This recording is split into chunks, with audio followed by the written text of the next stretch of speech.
Extreme protest groups face a ban under proposals. We're going to read into this more from the BBC, you guys.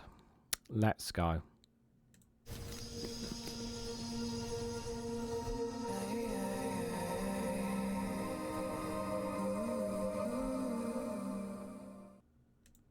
Good morning, good afternoon, good evening, wherever you are in the world. This is Reganelite here with an article from the BBC with the headline of Extreme Protest Group Faces a Ban Under Proposals.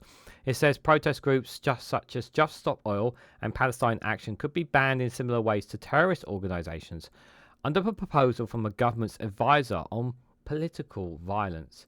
Guys, while you're here, make sure you hit the like button and share it across social media so others are notified of this video. So before it is a short piece, this BBC article, but I want to talk about protests themselves, because there's a divide on some people, how some people feel about protests. Now there's some people with regards to protests where they feel that it's totally it's justifiable, whatever their cause might be. That's the whole point of a protest, is to cause disruption. It's to make their noises and their feelings hurt about a certain thing, whether it's climate, what's happening in Palestine, and any kind of protest is to be allowed to have that democracy and that freedom to be able to express their opinion freely and openly in doing so. And that is the kind of the crux of the protest. Then there's the side of people who feel that these protests go too far, and that the protesting is not the same as it used to be, and that rather than them actually fighting for a cause, they're just looking to cause trouble, is what the interpretation that some people have, is that they're not actually doing it in the interest in their cause is more undermining rather than actually going through diplomatic channels. They're seen not willing to get more around the table, or some of those groups can be seen as too violent as well as doing so. So there's a vast range of people's feelings with regards to protesting in one way, shape or form. Now, there are some protest groups out there that go too far. I mean, we saw, I want to make this very clear, there were no protest groups, as far as I was aware, on St. George's Day. But if you saw the how some people reacted, just literally getting into attacks with the police over, I don't know, no reason whatsoever, just for no reason. And some of them were asked like why they're here and whatnot. They didn't have any clue as to why they were even there, which is kind of pathetic, really, for to say the least. And I know it's not the same as a protest group, but I'm just trying to paint a picture here for you guys. Whereas at least Just Stop Oil, you know exactly what they stand for. Their protest, their organisation is accounts to stopping oil, to stop the country continuously supplying more oil, and want us to go down more greener paths, more greener energy, and reduce a significant amount of it. And the argument is that the government, the Conservative government, whatever you might think, is not doing nowhere near enough, and that instead is going to cause more damage to our country, more damage to our planet, more damage to the climate, and whatnot. And that is their just feelings. That's how they feel about it. Now, I respect and understand their protests. I respect them. I respect in that regards of why they are doing what they're doing, because they feel that not enough is being done.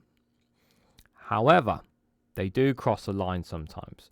There are times where they do, in my opinion, go too far. The question is, where is the line when it comes to these protests? That's the other thing. Now, as far as the other group that they just mentioned, I don't know if they're talking about all Palestine groups, but the vast majority of protests that I see from Palestine for the calling for a ceasefire in Gaza, which is a perfectly legitimate protest to make, and attacking the government over its stance over like weapons and supplies to Israel. The vast majority of those protests, are not anti-Jewish or anti-Israeli or anti-Semitic, in my opinion. Some of you may claim that. Maybe some of you have experience of that. But the vast majority of footage that I've seen, and even when I've actually not taken part but seen those groups themselves, and even with Jewish people as part of it as well, they believe that their cause is The government are not listening to what the people are saying. The people want a ceasefire in Gaza, and they want the government to call one out. And the government is being too soft on this, and the government is not providing enough weapons. So you can make your arguments whether they're 2 or 4, whether they should be. But if you interpretate these as extreme protest groups, then what is the definition of an extreme group? How do you define what is an extreme protest group and what is just a normal protest group? How do you define that? And how do you know it's just not going to go down the path of just, well, if one group is considered extreme, all are considered extreme, then eventually no one's going to be allowed to protest anymore. And then where's your fundamental right? You see, there are, you do go down the diplomatic channels of writing to your letters to your MP or emailing them and whatnot, setting up petitions and whatnot for forcing Parliament to have debates on these issues. And then when they all get turned down, they refuse to have consultations with these groups about what they can do to help and mitigate, what they can do to actually have a reasonable conversation with these groups. What's the alternative? Well, they have to protest because there's no other alternative. So how is it their fault when governments and Conservative or Labour, regardless of what political party is in charge, how are you not willing to sit on the table and talk to these people about their concerns? Listen to their concerns. Understand why they do what they do. And look for reasonable ways of sorting these issues out. When I think about the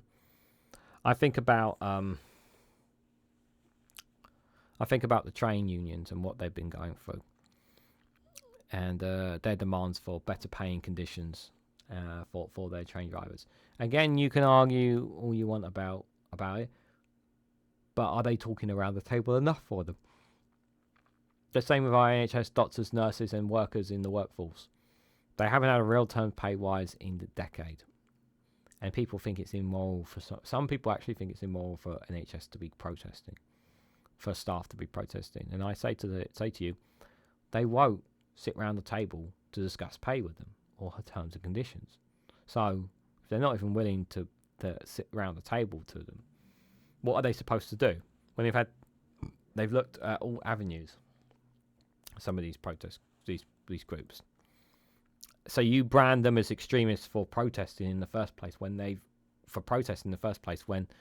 they've gone through all the channels that they can legally go through in order for their points and views to be heard and matters to be taken into consideration. So where is the line? Where is the line here? And you want to brand these groups, even if you have disagreements with them. So you want to just brand them all extremism and take them away. This is where we're going? I don't know about you, but this is not democratic, in my opinion, to take away these protesters' rights. Because if you're going to take away, if you're taking away rights from some and not from others, you're discriminating already. So if you have to do it for one group, you got to do it for all groups, because then you're deciding. You, the government, are deciding who are extreme and not extreme. Is that right? Does that sound right to you? Let me know what you think in the comment section down below on that one. So an upcoming report from Lord Walney, which BBC News has seen extracts of, will recommend a new category for proscribing extreme protest groups. It aims at these which routinely use criminal tactics to try and achieve their aims. Now, I know exactly what they mean, because some of the Just Stop Oils have done things that are, shall we say, criminal. So I understand that argument. The sanctions could restrict a group's ability to fundraise and its rights to assembly in the UK. The Home Office said ministers would consider the recommendations. Militant groups like Palestine Action and Just Stop Oil are using criminal tactics to create mayhem and hold public and workers to ransom without fear of consequence, Lord Walney has said.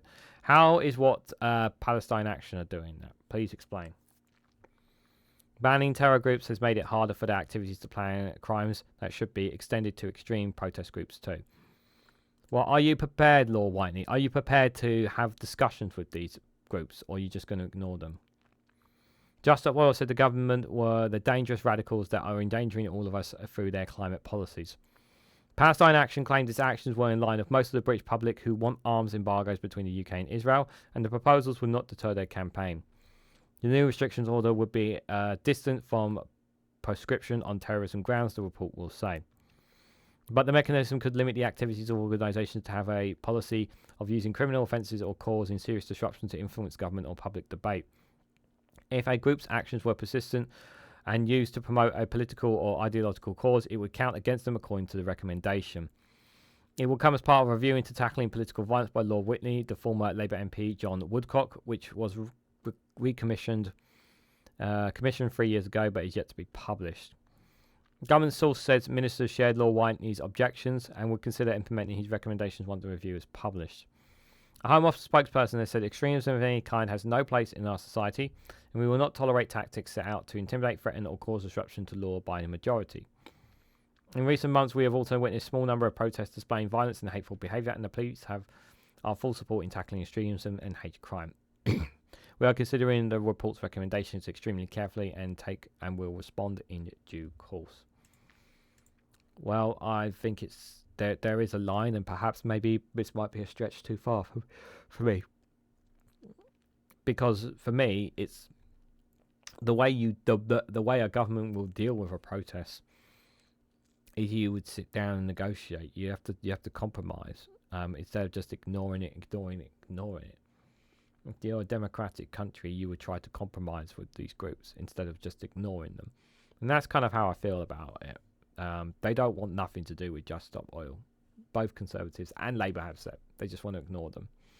They consider them vile and scum or whatever. That's their interpretation that they see these groups. When in fact, the Just Stop Oil are fighting for a good cause. Palestine Action, they just want the weapons and arms. They just want us to stop being advocacies of what's happening inside the Gaza Strip. We know what's happening inside the Gaza Strip. I don't need to tell you that more than 32,000 Palestinians have died, that more than 11,000 children and women have died in that Gaza Strip. And some of them could have been in the hands of weapons that have been made by weapons and arms, or parts of weapons and arms and components that could have been made here in the UK. How does that feel on your conscience? So that's the problem that I have. But there's all about the far right extreme parties as well. Are they not going to be put under these as well? As well? Are we just targeting specific groups? Like, this is the thing that I feel about this. It doesn't feel right in any way, shape or form to me. It feels like they're targeting specific groups as opposed to putting everyone under this spotlight sort of thing. But I do feel like democracies, the freedom and protest and whatever has been eroded because of this bill as well. Proposal, sorry. But what do you guys think? What do you guys make of this extremist protest groups? Do you think they're going too far? Do you think they're going too soft? What do you guys make of people's right to protest? Because the whole point of a protest is to disrupt and to make your voices heard. But when we come to criminality, which is what some of Just Stop Oil have done, is that not a line that they are crossing? Because I believe it is. But should we deny protesters the right to protest at all? Let me know your thoughts and more in the comment section down below. If you found this video informative, please hit the like button. We greatly appreciate it. Share it across social media so others are notified of this video. And subscribe, because it really does help support the channel.